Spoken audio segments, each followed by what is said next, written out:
Hello everyone, मैं आप सभी का एक बार फिर से स्वागत करता हूं आपके अपने यूट्यूब चैनल प्रभावी एजुकेशन हब। एंड इस वीडियो में हम लोग 36th चैप्टर रैदर मैं कहूँगा कि 36th चैप्टर हम लोग डिस्कस करने वाले हैं। ये पोस्ट वार नेशनल अपसर्ज, पोस्ट वार नेशनल अपसर्ज, यहाँ पे किस वार की बात हो रही है? तो वर्ल्ड वार जो 2 हुआ था उसके बाद जो नेशनल अपसर्ज हुआ, जो कि 1945 से लेकर 46 के बीच में जो अपसर्ज हुआ, उसके बारे में हम लोग डिस्कस करने वाले हैं। बहुत इंपॉर्टेंट टॉपिक है, इससे कहीं ना कहीं एक दो क्वेश्चन पूछ लिए जाते हैं। ठीक है, तो आप बड़े ही ध्यान से सुनना। एंड मैं कहूँगा कि अगर आपने ये सीरीज शुरू से नहीं देखी, जो कि बिपिन चंद्रा की सीरीज है, बिपिन चंद्रा के book India's struggle for independence की ये सीरीज है, ये बहुत इंपॉर्टेंट रिसोर्स हो जाता है अगर आप सिविल सर्विसेज की तैयारी करते हो, चाहे आप यूपीएससी की कर रहे हो या फिर स्टेट के सिविल सर्विसेज की तैयारी कर रहे हो, तो बहुत इंपॉर्टेंट रिसोर्स हो जाता है। तो बड़े ध्यान से देखना, ठीक है। इससे पहले मैं बता दूं, चैनल पर नए हो तो सब्सक्राइब करना, बेल आइकन को भी प्रेस करना, ये जरूरी है। इससे आपको मेरे लेटेस्ट वीडियोज की नोटिफिकेशन मिलती रहेंगी। चलिए स्टार्ट करते हैं। पॉइंट वाइज हम लोग देखेंगे इसको। तो देखिए, यहाँ पहला पॉइंट आपको दिख रहा है कि एंड ऑफ वर्ल्ड वार 2 होता है और वहाँ पे एक ड्रामेटिक चेंज देखा जाता है हमारे नेशनल मूवमेंट में। एंड जो स्ट्रगल होता है वर्कर्स का, वो भी देखा जाता है। पीजेंट्स का स्ट्रगल अगेन शुरू हो जाता है। And people of the native states, Tebhaga movement, Warlis revolt, Punjab Kisan Morcha, Travancore people's struggle, especially the Punnapra Vayalar episode and the Telangana movement, ये सब में एंटी इम्पेरियलिस्ट एज है। बट इनके बारे में हम लोग बहुत डिटेल में नहीं जानेंगे। हम लोग कुछ चीज़ों के बारे में बहुत डिटेल में जानेंगे, जैसे कि आईएनए के बारे में जानेंगे अच्छे से, इंडियन नेशनल जो ये ऑर्गेनाइजेशन बनी थी इसके बारे में, और जो एक नेवी का, रॉयल इंडियन नेवी का जो एक रिवोल्ट हुआ था उसके बारे में, जो काफ़ी फेमस रहा। कैलकाटा, इनफैक्ट बॉम्बे और ऑल ओवर द कंट्री इसको सपोर्ट मिला। ठीक है, तो उनको हम बहुत ही डिटेल में हम जानेंगे। ठीक है, चलिए आगे बढ़ते हैं, अगले पॉइंट को देखते हैं हम। नेक्स्ट पॉइंट अगेन कहता है कि एंड ऑफ वार हुआ तो हमारे कंट्री में famine, inflation, scarcity and hoarding and black marketing देखा गया। जब वर्ल्ड वार 2 खत्म हुआ ना, तो हमारी कंट्री में खुशियां तो कुछ नहीं, गम बहुत ज़्यादा देखे गए। Bad effects of world war 2 हमारे कंट्री में बहुत ज़्यादा देखे गए, जैसे कि वाइड स्प्रेड फेमीन हमारे कंट्री में बहुत ज़्यादा आया। इन्फ्लेशन बहुत ज़्यादा था, बहुत ज़्यादा महंगाई बढ़ गई थी। Scarcity, hoarding and black marketing of the goods देखे गए। ठीक है, ये जनरल वर्ल्ड वार 2 के बाद जनरल जो चीज़ें हमारी कंट्री में हो रही थी वो मैं बता रहा हूँ।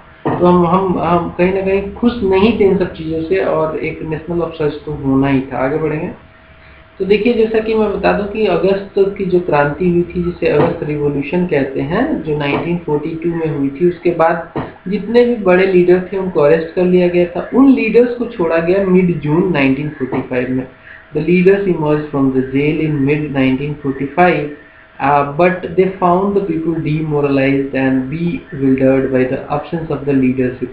तो जब आए लोगों के बीच में तो काफ़ी डिमोरलाइज पीपल, bewildered, और absence of leadership था, तो ये सब होना ही था।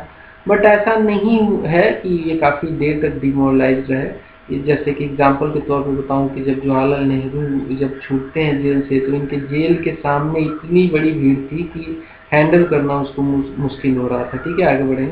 तो वही एग्जाम्पल देख लीजिए, आपके सामने आ गया कि जो क्राउड्स थ्रोंग्ड अल्मोड़ा जेल वो जेल था जिसमें जवाहरलाल नेहरू को बंद करके रखा गया था। अल्मोड़ा जेल पे बहुत ज़्यादा क्राउड उमड़ी जब उनको पता चला कि जवाहरलाल नेहरू को रिलीज किया जा रहा है।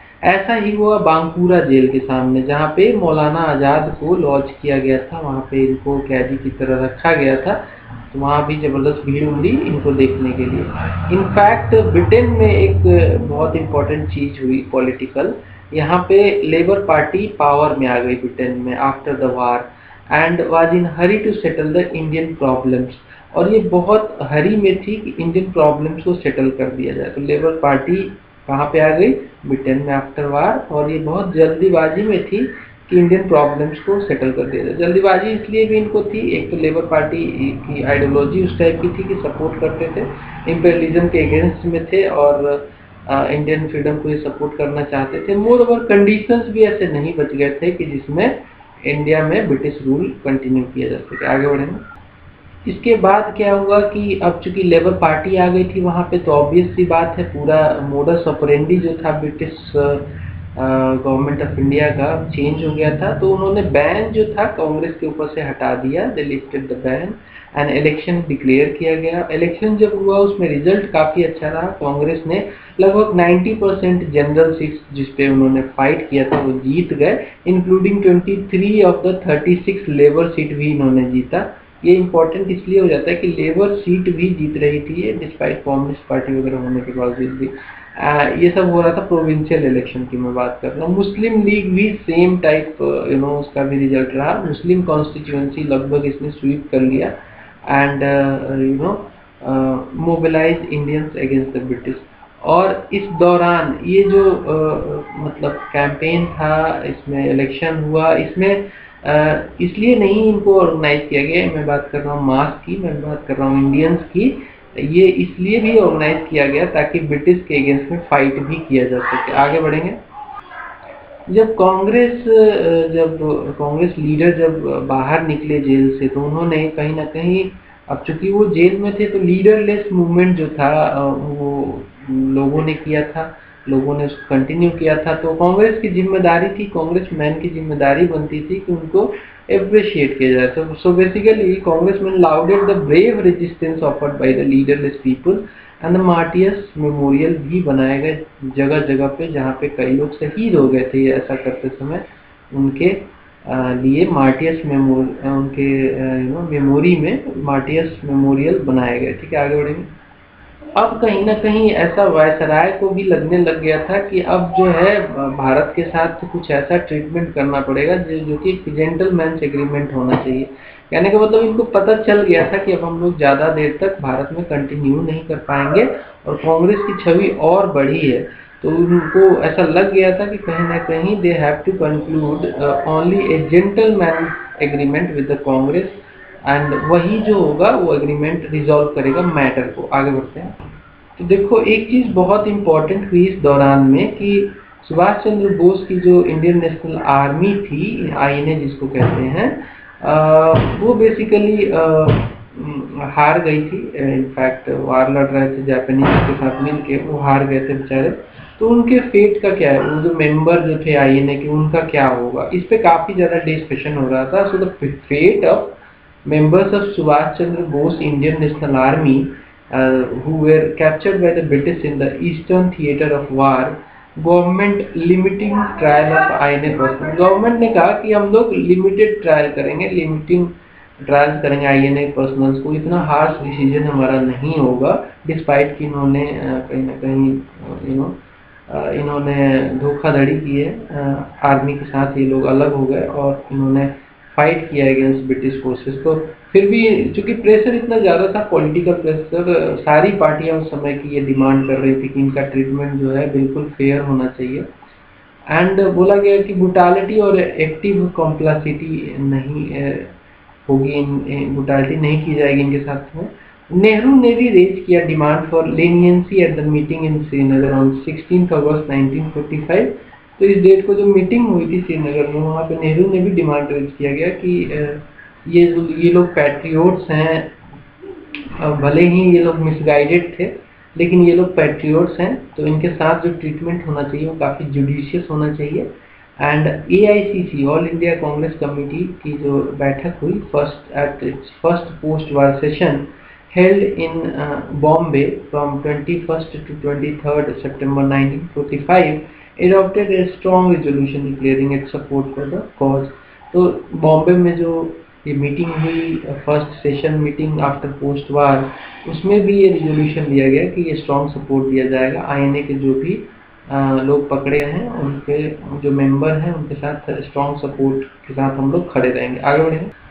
Defence was taken up by the Congress. Congress जो पार्टी थी खुद उसने ही डिफेंस किया है ऐसे लोगों का जो कि मेंबर थे आईएनए का। और भूलाभाई देसाई, तेज बहादुर सप्रू और के एन काटजू और नेहरू और Asaf Ali appeared in the court. ये लोग ऐसे लोग थे जो कि इनके लिए अपीयर हुए कोर्ट में, ये सब वकील थे। रेड फोर्ट ट्रायल के नाम से ये फेमस हुआ, जो कि आईएनए ट्रायल भी बोलते हैं या फिर रेड फोर्ट ट्रायल कहते हैं। The Congress organise an INA relief fund also and inquiry committee to.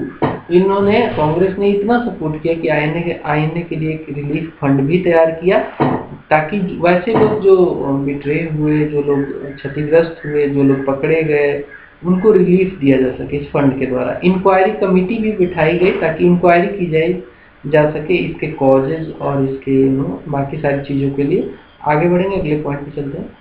ऐसा कांग्रेस कर रही थी तो लेफ्ट ने इनके ऊपर चार्ज लगाया कांग्रेस के ऊपर कि ये सब इलेक्शन स्टंट है, क्योंकि इसमें मास का सेंटिमेंट ये लोग जीतना चाहते हैं, इसलिए ये लोग सपोर्ट कर रहे हैं आईएनए और उनके मेंबर्स को, कि कहीं ना कहीं जनता जानती है कि ये लोग फाइटर थे, इन्होंने फाइट की थी और मोर ओवर इंडिया को आज़ाद करना चाहते थे ब्रिटेन से। तो एक सेंटिमेंट ये जीतने का एक स्टंट है, एक पॉलिटिकल गिमिक्स है, ऐसा चार्ज कर रहे थे कांग्रेस के ऊपर, चार्ज लगाया जा रहा था लेफ्ट के द्वारा। आगे बढ़ेंगे। अब देखिए, जो आईएनए एजिटेशन चल रहा था उस समय हमारी कंट्री में, उसमें एक लैंडमार्क चीज़ ऑब्जर्व की गई कि इसको बहुत ही जोर शोर से इंटेंसिटी के साथ कैंपेन किया जा रहा था फॉर द रिलीज ऑफ जो आईएनए के मेंबर थे उनके लिए। तो एक तो इम्पॉर्टेंट इसका फीचर ये है कि हाई पिच और इंटेंसिटी के साथ कैंपेन चल रहा था पूरी कंट्री में, और लगभग सारी पार्टियां उस समय की, इंक्लूडिंग कांग्रेस और भी सारी पार्टियां जो भी लेफ्ट जितनी भी पार्टियां थी, सारे एक सुर में गा रही थी कि इनका रिलीज हो जाना चाहिए। आगे बढ़ते हैं। इनिशियली जो दलील दी जा रही थी, वो कहा जा रहा था कि अपील करते थे प्रेस से कि इनको इन द प्रेस की क्लेमेंसी, इनको दया की दृष्टि से, बिकॉज ये मिसगाइडेड मैन थे, मैं बात कर रहा हूँ आईएनए के मेंबर्स के। एंड बट जब ट्रायल हुआ, फर्स्ट रेड फोर्ट ट्रायल जो कि नवंबर 1945 में हुआ, उस समय इनको दूसरे तरीके से प्रेजेंट किया जाने लगा। जो एडिटोरियल छपते थे उस समय के न्यूज़पेपर्स में, उनको उनमें इनको बेसिकली आईएनए के मेंबर्स को मोस्ट हीरोइक पैट्रियोट्स के नाम से सूचित किया जाता था और क्रिटिसाइज किया जाता था गवर्नमेंट के स्टैंड को, इनसे रिलेटेड जो स्टैंड था गवर्नमेंट का उसको क्रिटिसाइज किया जाता था। एंड इनको कहा जाता था कि दे वर patriots not traitors.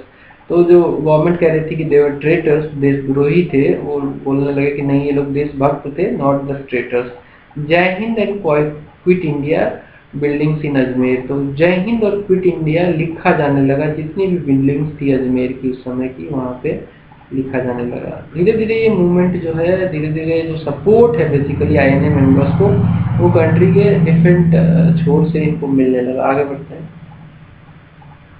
In fact Banaras में तो इतना कह दिया गया कि अगर आईएनए के जो लोग हैं उनको नहीं बचाया गया तो रिवेंज लेंगे, हम लोग रिवेंज लेंगे। बनारस में ऐसा घोषित किया गया, revenge would be taken on the European childrens, इसका बदला यूरोपियन चिल्ड्रन से लिया जाएगा।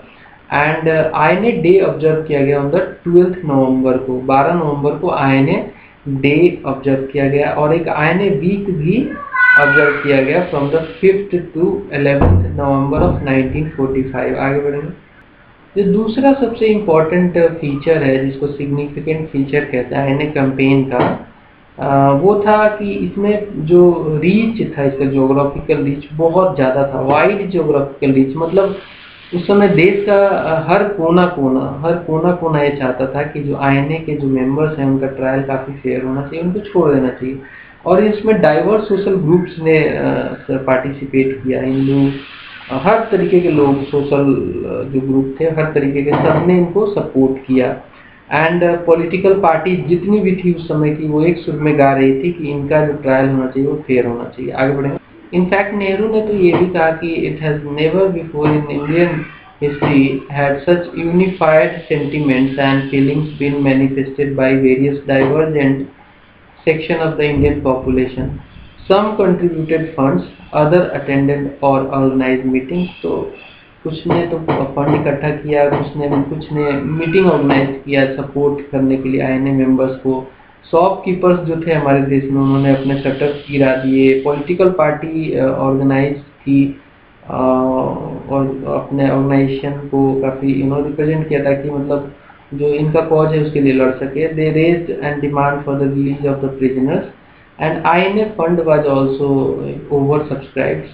जैसे कि एग्जांपल के तौर पर बता दें कि शिरोमणि गुरुद्वारा प्रबंधक कमेटी, जिसको SGPC कहते हैं, अमृतसर में ये बेसिकली कमेटी है, इसने डोनेट किया था ₹7,000। उस समय ₹7,000 बहुत होता था, आज के डेट में कम हो सकता है, लेकिन उस समय ये पैसा बहुत हुआ करता था। And set aside another 10,000 for the relief, 10,000 रुपये और भी अलग से रखे। साथ में जो म्यूनिसिपालिटी थी उस समय की, स्पेसिफिकली अगर कहूँ तो Poona city municipality, Kanpur city fund and local district boards जो थी मद्रास प्रेसिडेंसी की, उन्होंने भी 1,000 सब ने 1,000 अलग से इनको डोनेट किया, इस फंड को डोनेट किया। मैं बात कर रहा हूँ INA फंड की। आगे बढ़ेंगे। इनफैक्ट फिल्म स्टार जो थे उस समय बॉम्बे के, उन्होंने भी कलकत्ता के, उन्होंने भी डोनेशन दिया। एंड जो मजलिस थे, कैम्ब्रिज मजलिस, उन्होंने भी डोनेशन दिया। तोंगावाला ऑफ अमरावती, तोंगावाला अमरावती, इन्होंने भी डोनेट किया इस फंड के लिए। आगे बढ़ेंगे। जो स्टूडेंट्स थे देश में, वो उन्होंने मीटिंग ऑर्गेनाइज की, रैलीज की, ताकि बाइकाट कर सकें classes from the Salem in south to Rawalpindi north. तो मतलब कंटिन्यूअसली ये लोग स्टूडेंट्स इनके कॉज के लिए मीटिंग कर रहे थे, राइट फ्रॉम द सेलम जो साउथ में है और नॉर्थ में रावलपिंडी। मतलब पूरा देश जो है स्टूडेंट्स, देश के पूरे स्टूडेंट्स ने मीटिंग्स, रैलीज वगैरह ऑर्गेनाइज की और बाइकाट किया क्लासेस को। ठीक है, आगे बढ़ते हैं।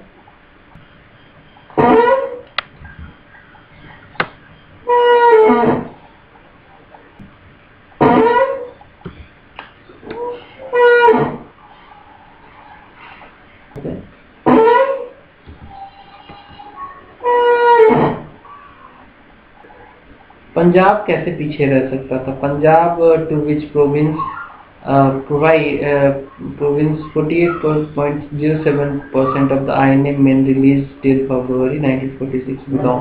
कहने का मतलब है कि जो भी लोग उसमें INA के मेंबर्स थे जिनको रिलीज किया गया, उसमें से 48% के आसपास तो पंजाब से ही थे।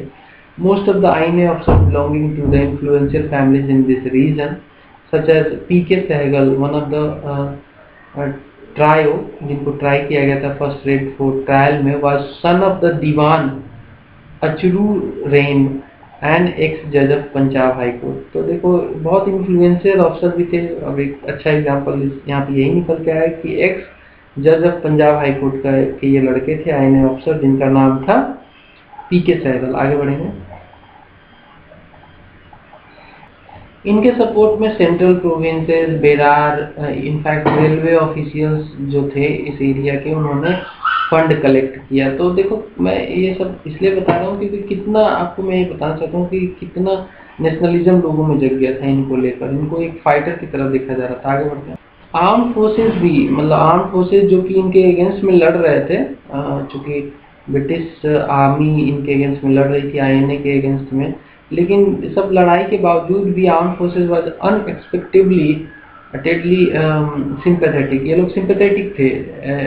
ये इन्होंने कहा कि कुछ भी नहीं, कोई नहीं, ये हमारे ही बंदे थे और लड़ रहे थे इंडिया की फौज के लिए। रॉयल इंडियन एयरफोर्स मेन इन कोहाट अटेंडेड शाह नवाज मीटिंग।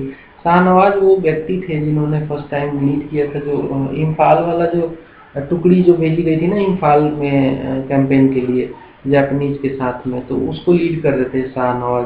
तो रॉयल इंडियन एयरफोर्स के जो मेन थे कोहाट में, उन्होंने इनके मीटिंग को भी अटेंड किया था। आगे बढ़ते हैं। तो ये सोलिडरिटी दिखा रहा है कि कैसे INA के मेंबर्स के साथ सोलिडरिटी के साथ ये लोग खड़े थे। आगे बढ़ते हैं।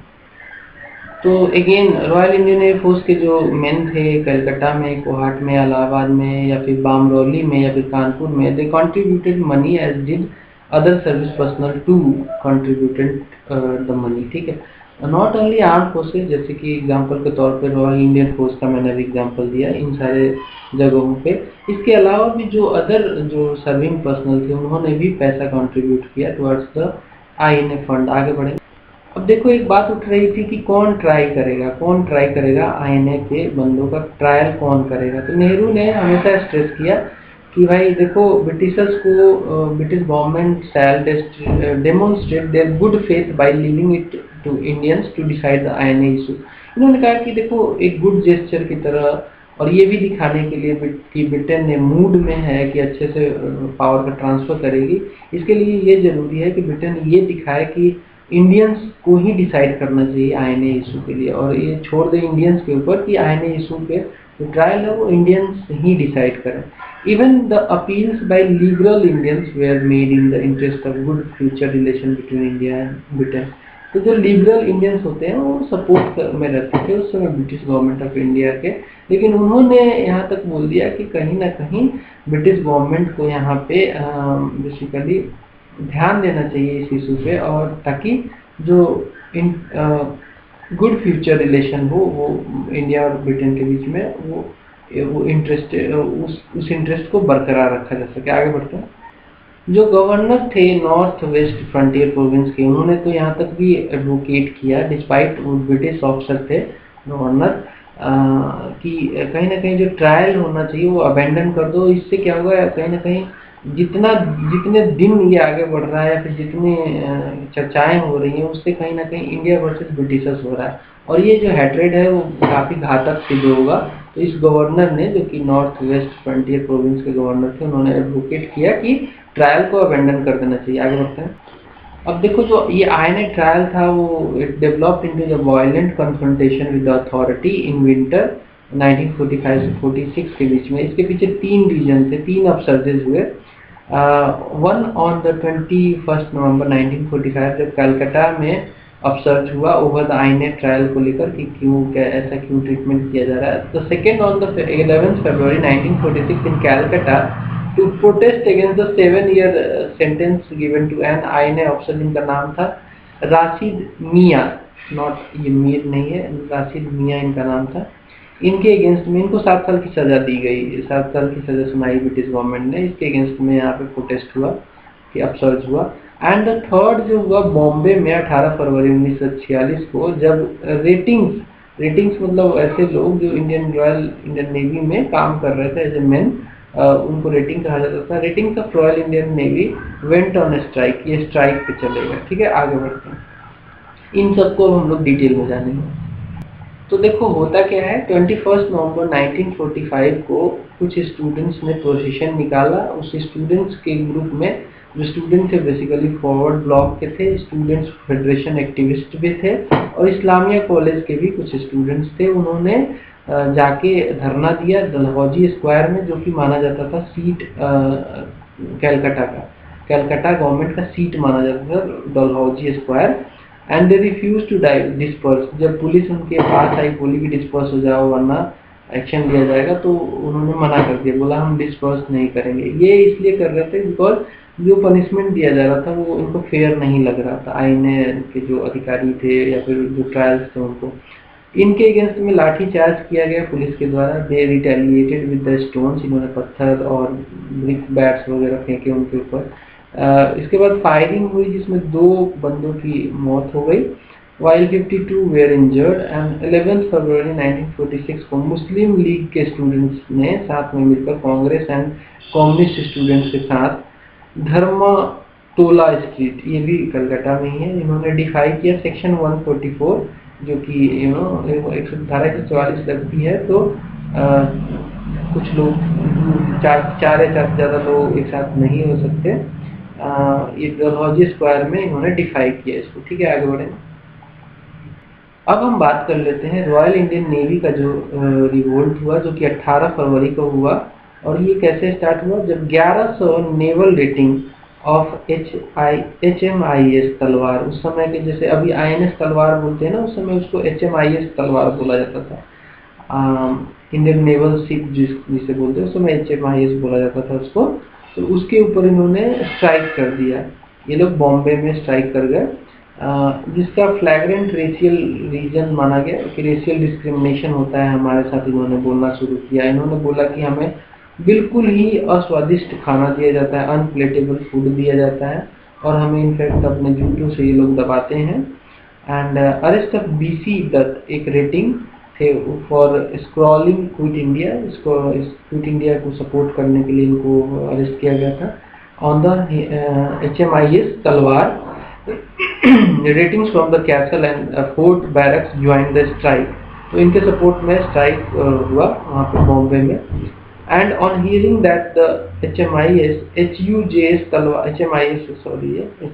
तलवार ratings had been fired upon, उनके ऊपर फायरिंग की जब अधिकारियों ने, ब्रिटिश नेवी के मेंबर्स ने, अदर मेंबर्स ने, which was incorrect, left their post and went around Bombay in lorries, तो इन्होंने अपने पोस्ट छोड़ के बॉम्बे चले गए लोग लॉरीज में भर के, ठीक है, मतलब टोटल बिट्रेल किया इन्होंने। आगे बढ़ते हैं, इसके बाद क्या हुआ। तो ये तो था पहला फेज ऑफ अपसर्ज। दूसरा फेज आता है, second phase of these upsurge, when people in the city joined him, मतलब कि जो बॉम्बे में ये लोग लॉरी में भर के गए थे, बॉम्बे में ये लोग प्रोटेस्ट करने लगे, तो इनको लोगों ने ज्वाइन कर लिया। एंड कहीं ना कहीं ऐसा कैलकाटा में भी हुआ, बॉम्बे में हुआ, और ये दोनों सिटी वर्चुअली पैरालिसिस के मोड में चली गई, मतलब इसमें बिल्कुल ही गवर्नेंस खत्म हो गया। और जो अपसर्ज है वो काफ़ी वाइड स्प्रेड हुआ इन दोनों सिटी में, कैलकाटा एंड बॉम्बे में। आगे बढ़ेंगे।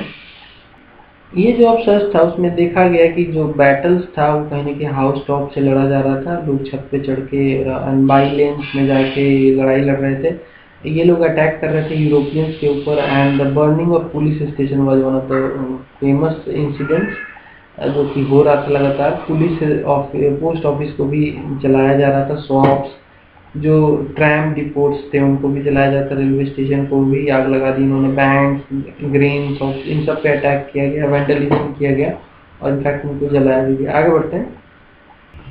जो कम्युनिस्ट थे उन्होंने जनरल स्ट्राइक किया। देखो एक बात मैं बता दूं कि कहीं ना कहीं ये जो चल रहा था रॉयल इंडियन नेवी वाला कांड ये चल रहा था, इसको कांग्रेस सपोर्ट नहीं करती थी, बट कम्युनिस्ट इसको सपोर्ट करते थे। तो कम्युनिस्ट ने जनरल स्ट्राइक किया, हड़ताल भी किया लोगों ने, शॉपकीपर्स ने, मर्चेंट्स एंड होटल्स ओनर्स ने, strike by the student workers also, and possible stopping of trains were also occurring, then stoning and burning of police and military lorries and barricading, ठीक है। तो ये सब हो रहा था लगातार, अपसर्ज काफी वाइड स्प्रेड हो चुका था। आगे बढ़ते हैं। इसके बाद आता है थर्ड फेज। थर्ड फेज में क्या देखा जाता है कि जो ये रॉयल इंडियन नेवी वाले लोग हैं, इनके साथ सोलिडिटी लोग दिखाने लगते हैं, display of solidity by people in other part of the country. बाकी कैलकाटा और बॉम्बे के अलावा भी बाकी पार्ट में भी यहाँ पे सोलिडिटी इनके साथ लोग खड़े होते हुए दिखने लगते हैं। आगे बढ़ते हैं। स्टूडेंट्स जो होते हैं उस समय बाइकाट करते हैं क्लासेस को, क्लास नहीं ज्वाइन करते, क्लास छोड़ देते हैं। हड़ताल एंड प्रोसेशंस भी होता है। And in the Royal Indian Navy revolt Karachi was a major centre. Karachi भी धीरे धीरे करके अपसर्ज में आ जाता है, जहाँ पे डॉक लेबर यूनियन के जो मेंबर होते हैं, डॉक लेबर यूनियन मेंबर्स जो होते हैं वो लोग अपसर्ज करते हैं, वो लोग रिवोल्ट करते हैं वहाँ पे, ठीक है। And second only to Bombay. Karachi जो होता है काफ़ी आग, मतलब उस समय वहाँ पे काफ़ी देखा जाता है कि अपसर्ज काफ़ी ज़्यादा है। एंड बॉम्बे के बाद कराची दूसरा ऐसा जगह है जहाँ पे काफ़ी ज़्यादा ये रिवोल्ट हुए। HMIS हिंदुस्तान एंड एक और शिप जो कराची में बेस्ड थी उस समय, एंड साथ में 3 शोर establishment went on lightning strike. तो ये लोग स्ट्राइक पे चले जाते हैं, ये सब कराची में होता है, ठीक है। आगे बढ़ते हैं। अब देखो ये थर्ड फेज था जो कि मैंने बोला था, जहाँ पे लोगों ने सोलिडेरिटी दिखाई इनके साथ में, RIN के जो रेटिंग्स थे उनके साथ में। तो सिंपैथेटिक टोकन स्ट्राइक्स हुए by the different military establishment in Madras, Visakhapatnam, Calcutta, Delhi, Cochin, Jamnagar, Andaman, Bahrain and Aden. इसके अलावा 78 ships and 20 shore establishment involving 20,000 ratings were affected. एक ये अपसर्ज इतना बढ़ गया कि देखो 20,000 के आसपास रेटिंग अफेक्ट हुए, लगभग 80 शिप्स अफेक्टेड हुए, 20 शोर इस्टेब्लिशमेंट अफेक्टेड हुए। आगे बढ़ते हैं। रॉयल इंडियन एयरफोर्स के मेन जो थे उन्होंने भी सिंपैथेटिकली स्ट्राइक किया। मरीन ड्राइव, अंधेरी और सियोन एरिया में, बॉम्बे में तथा पुणे में, कलकत्ता में, जैसलमेर में, अंबाला यूनिट्स में भी इनके फेवर में सिंपैथेटिक स्ट्राइक किए। सिपाही जो थे जबलपुर के, they also went on the strike, while Colaba जो कंटोनमेंट था, कोलाबा कहाँ पे है, मुंबई में, शोड ओमिनस रेस्टलेसनेस। ठीक है, आगे बढ़ेंगे। तो इसके अचीवमेंट की बात करें तो बहुत ज़्यादा तो नहीं, लेकिन a revolt in the arm forces, जब भी आर्म फोर्सेस में रिवोल्ट होता है, इवन इफ इसको सून सप्रेस कर दिया जाए, had a great liberating effect on the minds of the people. लोगों को ऐसा लगता है कि काफ़ी लिबरेटिंग इफेक्ट हो सकता है इससे, लोगों में काफ़ी लिबरेटिंग इफेक्ट उनके दिमाग में छपता है जब भी होता है। आर्म रिविलियन जब भी होता है, चाहे उसको बहुत जल्दी सप्रेस कर दिया जाए, लेकिन उसका इफेक्ट जो होता है बहुत शार्प होता है, लोगों के दिमाग में छप जाता है।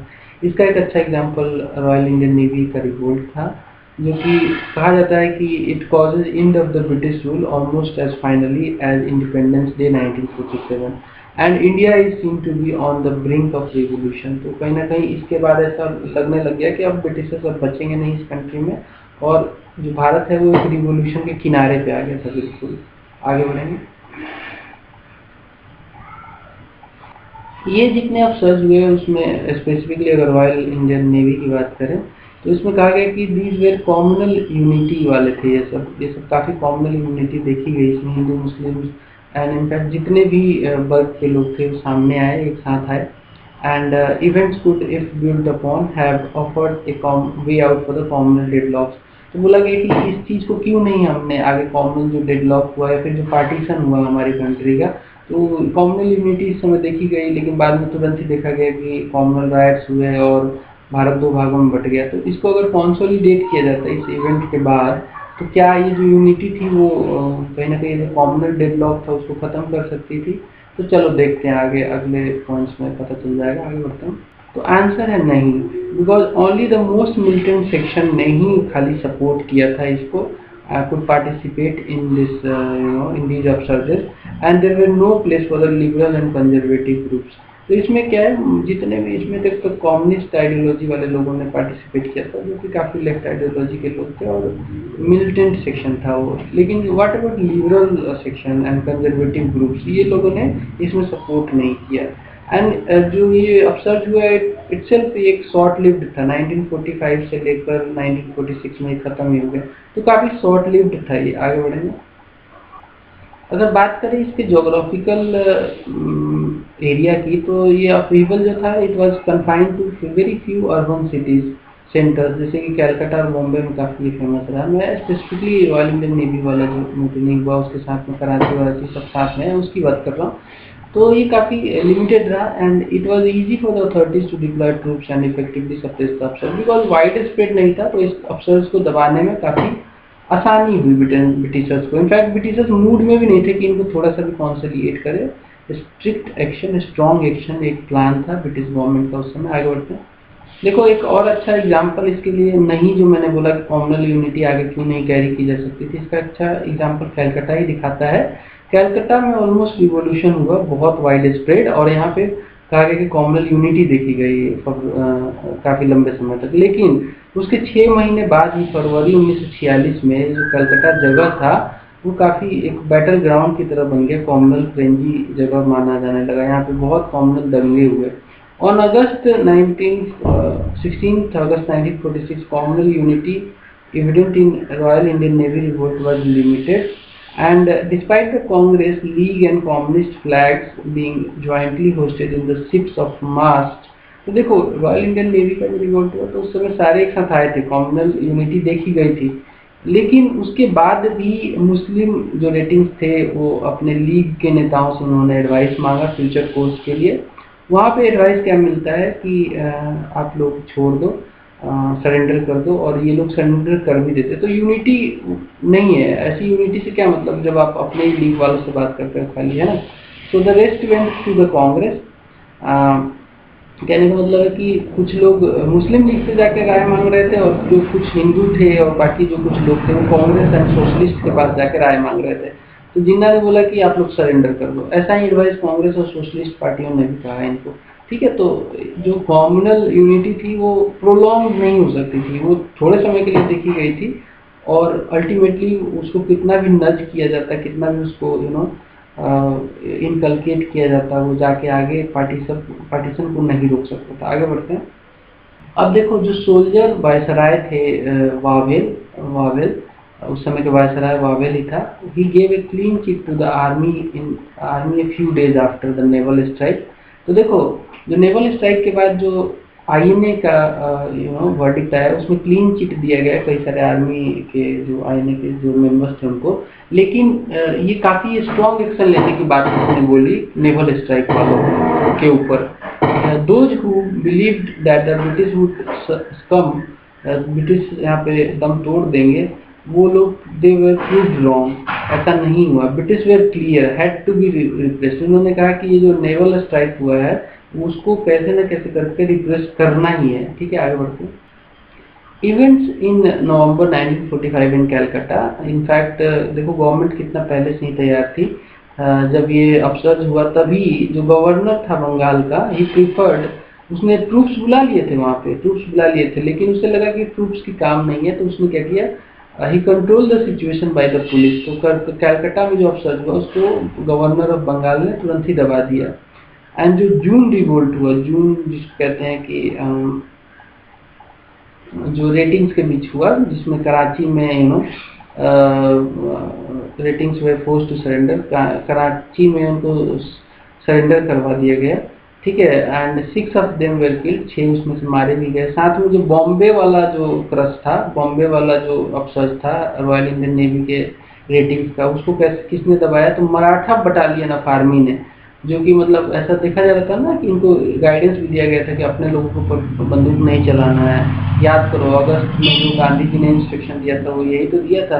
लेकिन डिस्पाइट 1942 वाले इंस्ट्रक्शन के बाद ज़्यादा टाइम थोड़ी हुआ था इसके बाद, लेकिन इन्होंने सप्रेस करने में काफ़ी इंपॉर्टेंट रोल प्ले किया। महाराष्ट्र बटालियन की बात कर रहा हूँ, उन्होंने अपने रेटिंग्स के ऊपर काफ़ी सारे गोलियां दागे। इनफैक्ट इनको रिसोर्ट किया कि वो वापस से अपने बैरक्स में चले जाए। ठीक है, आगे बढ़ेंगे। उस समय ब्रिटेन का पीएम था एटली। हाउस ऑफ कॉमन्स में इसने बोला कि रॉयल नेवी के शिप हम भेज रहे हैं बॉम्बे में। एंड इनफैक्ट इसने बॉम्बे के एडमिरल गॉडफ्रे को भी आदेश दिया कि तुम ऐसा बोलो, तुम चेतावनी दो इन रेटिंग्स को। तो इस एडमिरल गॉडफ्रे ने of the Royal Indian Navy gave the ratings a stern ultimatum, काफ़ी कठोर अल्टीमेटम दिया।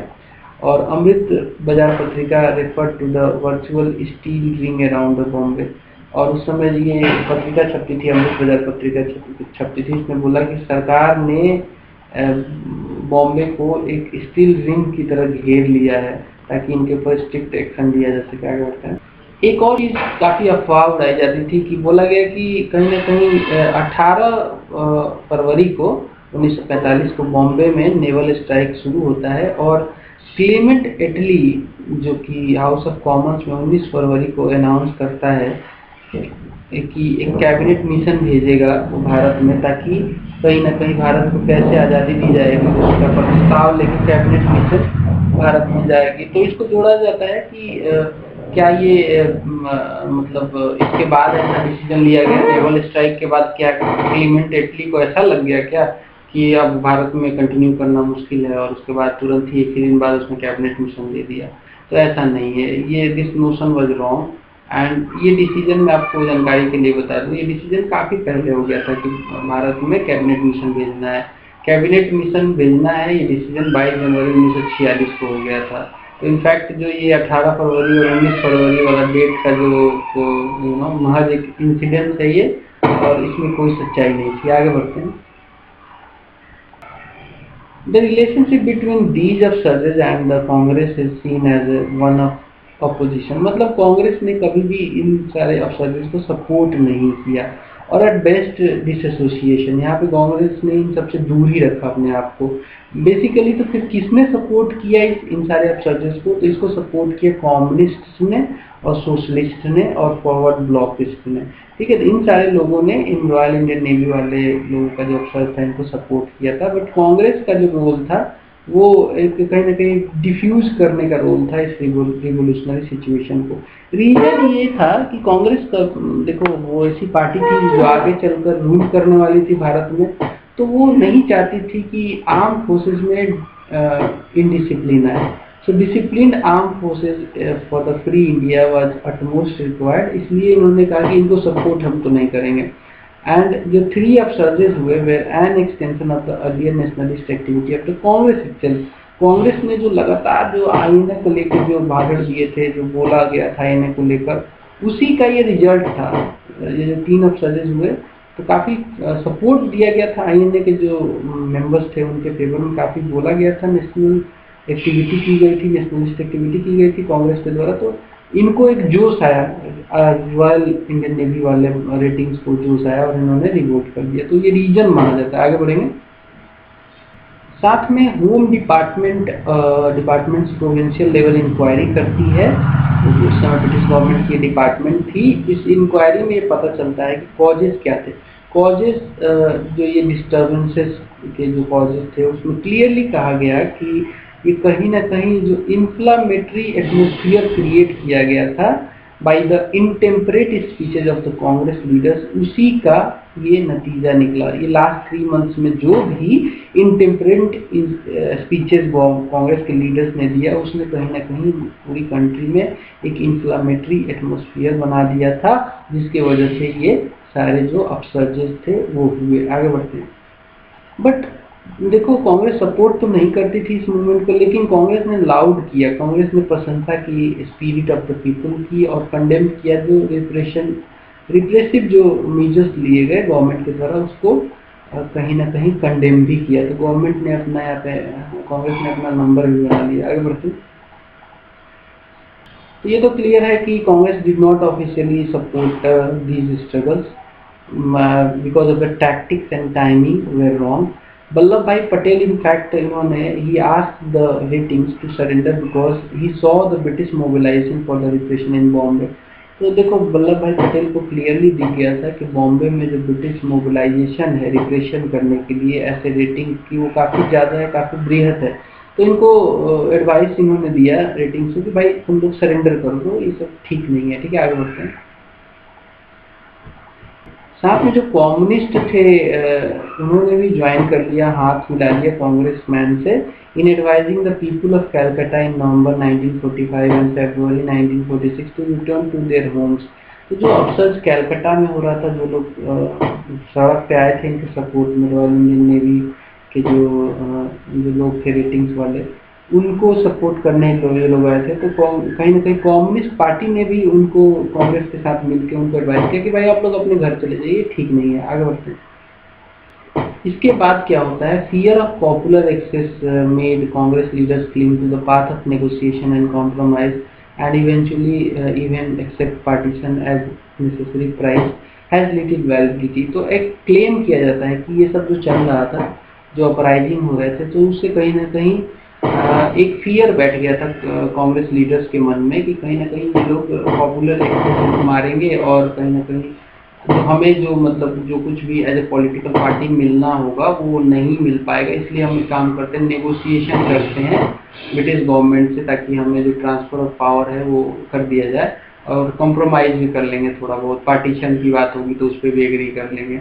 तो क्या ये नोशन, ये धारणा सही है? तो ये धारणा सही नहीं है। देखो, नेगोशिएशन तो इंटीग्रल पार्ट था कांग्रेस का। कांग्रेस तो शुरू से ही नेगोशिएट करती थी। जब नेगोशिएशन फेल होता था तो मास मूवमेंट करती थी। तो नेगोशिएशन से क्यों पीछे हटना है? Negotiation was the integral part of Congress policy. ठीक है, आगे बढ़ेंगे। ये ऐसा नहीं कि मतलब ये जो अपसर्जेस हुए उसके बाद ही इन्होंने नेगोशिएशन करना शुरू किया था। So in 1946, exploring the option of negotiation before launching a movement was seen to be crucial since the British were likely to leave India. British ने बोल ही दिया था, इटली ने अनाउंस ही कर दिया था कि बहुत जल्दी हम लोग within 2 to 5 years हम लोग छोड़ देंगे भारत को। And according to the Nehru cabinet mission on 19th February 1946 spoke of Indian independence coming soon and pressure had to be kept on the Britishers to reach the settlement. तो ऐसा नहीं कि हम लोग हाथ पे हाथ धरे रहेंगे, ब्रिटिशर्स अपने आप ही हमें फ्रीडम देके चले जाएंगे। तो हम देख रहे हैं कि कैबिनेट मिशन में ये बोला गया कि भारत को इंडिपेंडेंस दिया जाए। अगर ये फेल होगा, वॉच बनाए रखेंगे इसके ऊपर, अगर फेल होगा तो हम लोग फिर दोबारा से अपना एजिटेशन शुरू कर देंगे। ठीक है, आगे बढ़ते हैं। So the card of negotiations was to be played, and first that of the mass movement was to be held in reserve. तो कहने का मतलब है कि हमेशा कांग्रेस की पॉलिसी यही रहती थी कि पहले जो कार्ड प्ले किया जाएगा वो नेगोशिएशन का किया जाएगा, अगर नेगोशिएशन से नहीं मानती है सरकार तो वहाँ पे फिर मास मूवमेंट करेंगे। आगे बढ़ते हैं। साथ में गांधी ने इन सारे अफसर्स को लेकर ये कहा कि ये अफसर्स ठीक नहीं थे। इन्होंने कहा गांधी ने कि अगर इनको ग्रीवांस था और फैंसी और रियल जो भी था ग्रीवांस, तो this should have waited for the guidance and intervention of political leader. इन्होंने खुद ही रिवील कर दिया, पॉलिटिकल लीडर्स का कोई गाइडेंस नहीं, कुछ नहीं। अपने चॉइस के पॉलिटिकल लीडर्स का एटलीस्ट गाइडेंस एंड इंटरवेंशन लेना चाहिए था, बिकॉज यूनिफॉर्म में बंदा म्यूटिनी करके फ्रीडम नहीं ले सकता। If they mutinied for the freedom of India they were doubly wrong, Gandhi ने ऐसा बोला। ठीक है, आगे बढ़ते हैं। तो उसके बाद गांधी जी ने बोला, Gandhi ji went on to outline the path that should be followed by the nation. उसने कहा, गांधी जी ने कहा कि नेशन को क्या पाथ फॉलो करना चाहिए, मैं बताता हूँ। इम्फेटिकली it betrays want of foresight to disbelieve British declaration and participate equally in anticipation। बोला कि ये बुरा नहीं है, अगर मान लो इस बार भी चीट कर देंगे ब्रिटिशर्स तो क्या हम ऑब्सर्व करने लग जाएंगे, एक बार और हमारे साथ चीट करेंगे तो हम लड़ेंगे, उसके बाद क्या है ना, हम लोग उसके बाद फिर लड़ेंगे, और एक बार हम लड़ेंगे तो उनको पता चल जाएगा कि जो डिसेंटर्स हैं उनको पता चल गया कि हम इसको डिसीव करने की कोशिश कर रहे हैं। आगे बढ़ेंगे। गांधी जी ने ये कहा कि let the official deputation prove for the last time, एक और उनको मौका देते हैं, ये बात कर रहे हैं ब्रिटिश गवर्नमेंट को, that British declaration are unreliable. ठीक है, अगर मतलब एक बार और ये लोग अनरिलायबल होते हैं तो चलो एक और लास्ट मौका देते हैं। The nation will gain by trusting, the deceiver loses when there is correct response from the deceived। तो deceiver जो cheater होता है वो lose कर जाता है, जो धोखा देने वाला होता है वो lose करता है जब deceived को का correct response आ जाए। तो ठीक है, तो that's all from this video। I hope कि आपको ये पसंद आया होगा, पसंद आया तो लाइक करना, शेयर करना दोस्तों के साथ, सब्सक्राइब टू दिस चैनल। बहुत गर्मी में बना रहा हूँ ये वीडियो, मैं पूरा पसीने से तरबतर हो गया हूँ, तो एक लाइक और सब्सक्राइब तो बनता है। मिलते हैं अगले वीडियो में, तब तक के लिए नमस्कार, bye bye, tata, see you.